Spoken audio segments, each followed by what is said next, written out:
The word can't never existed.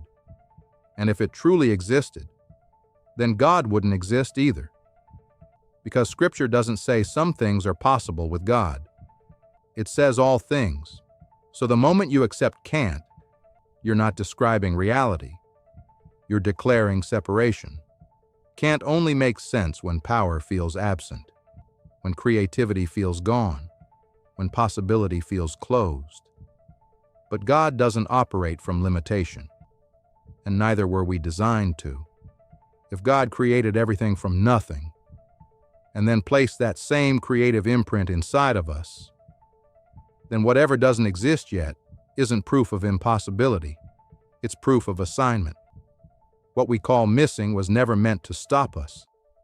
It was meant to invite us to build. So when someone says, "I can't," what they're really saying is, "I've stopped creating." And the moment creation resumes, can't collapses. Let me slow this down, because this idea only makes sense once you see it in motion. His name is Jonah. Jonah had a habit. Before he tried anything, he would already decide how it would end.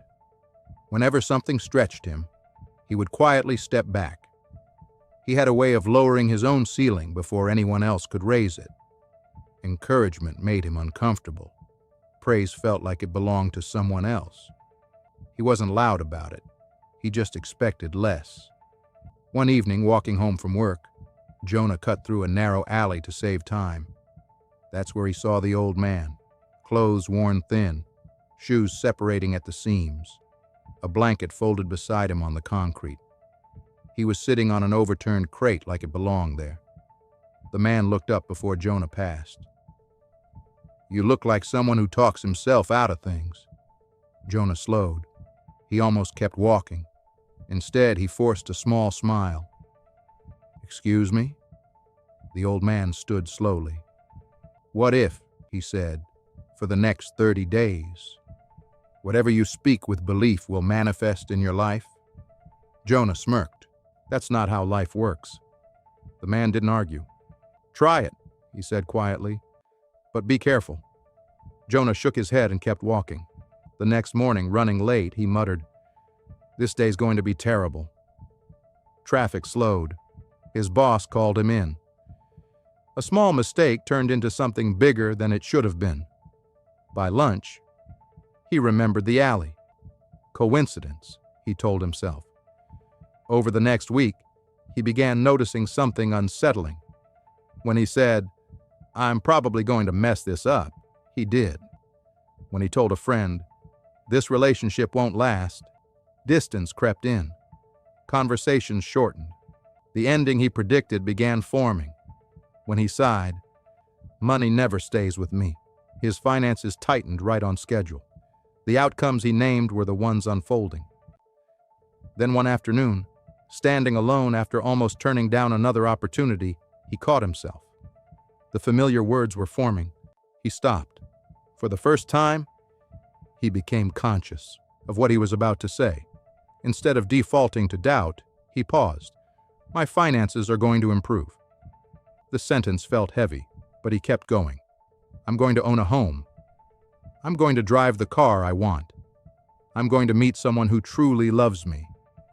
Weeks passed. A job posting appeared, one he normally would have dismissed. This time he applied. He prepared differently, spoke differently, carried himself differently. He got the job. The pay shifted everything. With the new income, he began house hunting seriously. Months later, he held the keys to a home he once believed was beyond him. The car followed naturally. One evening, celebrating quietly, he stopped at a small bar for dinner. That's where he met her. She was sitting alone, frustrated about her day, speaking negatively about everything that felt broken in her life. Jonah listened. He offered a perspective she hadn't considered, not dismissing her pain, but reframing it, showing her how belief shapes direction. She loved his positive outlook on life. What started as a simple conversation turned into dinner. Dinner turned into long walks. Long walks turned into something steady. They didn't rush it. They grew into it. And eventually, The man who once believed nothing would work stood at the front of a room and exchanged vows with the woman who mirrored the version of himself he had spoken into existence. And guess who the pastor was who performed the marriage ceremony? The homeless guy from the alley. The power was never in the alley. It was in creation. Everything you see, cities, language, technology, homes, families, dreams, all of it came from something that did not exist until someone imagined it. Creation is the first principle of life. The earth was formed from nothing. Light was spoken into darkness. Order was pulled out of chaos. When you say can't, you close off the very ability God placed inside of you, your ability to create. And creation is the one gift that separates humanity from every other creature on this earth. No other being builds worlds in their mind and then brings them into reality. That capacity was given to you. And in the moment you say can't, you give precedence to the devil to operate through your life. Can't produces nothing. It freezes imagination. It kills potential before it ever takes form. Creation requires belief. Belief activates action. Action shapes reality. If the world itself was spoken into existence, then can't has no foundation in a universe built on creation. The word can't never existed. And the moment you stop saying it, you unlock the God-given power within you, the creative force that was placed inside you from the beginning. This is the quote room, where words wake minds. Some things don't need a reaction, just reflection. Just a few thoughts I had on my mind.